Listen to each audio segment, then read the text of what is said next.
Fuel prices जो हैं वो उसने काफ़ी हर्ट किया है इस बिज़नेस को।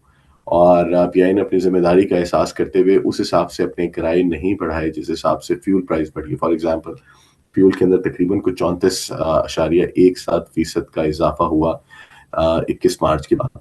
लेकिन पीआई ने को अपना किराया उस हिसाब से नहीं बढ़ाया। एक फ्यूल सरचार्ज की एक छोटी-सी अमाउंट लगाएगी कि किसी तरीके से इसके इम्पैक्ट को जो है वो कवर कर लिया जाए। लेकिन जो फ्यूल की अवेलेबिलिटी है इन ममालिक के अंदर या जो फ्यूल की प्राइस है उसका नेचुरली इम्पैक्ट एयरलाइन बिज़नेस के ऊपर आता है।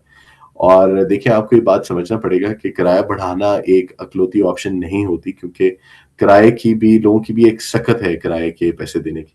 आप इतना ज़्यादा किराया नहीं बढ़ा सकते कि लोग आपके ऊपर सफ़र करना छोड़ दें।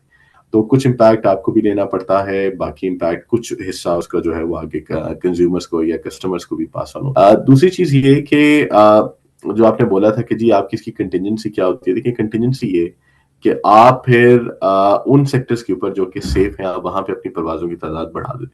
क्योंकि डिमांड आपने ओवरऑल मैनेज की हुई होती है। अगर डिमांड आपको सऊदी अरेबिया से ज़्यादा आ रही है तो आप वहाँ पे करेंगे। लेकिन अभी जिस टाइम पे आप देखते हैं कि चूँकि खलीजी ममालिक के ऊपर जो उनकी एयरलाइंस हैं वो सफ़र कर रही हैं और वो यूरोप से या बर्तानिया से या वो शुमाली अमेरिका से पाकिस्तानियों या बाकियों को लाने के अंदर जो है वो नाकाम है।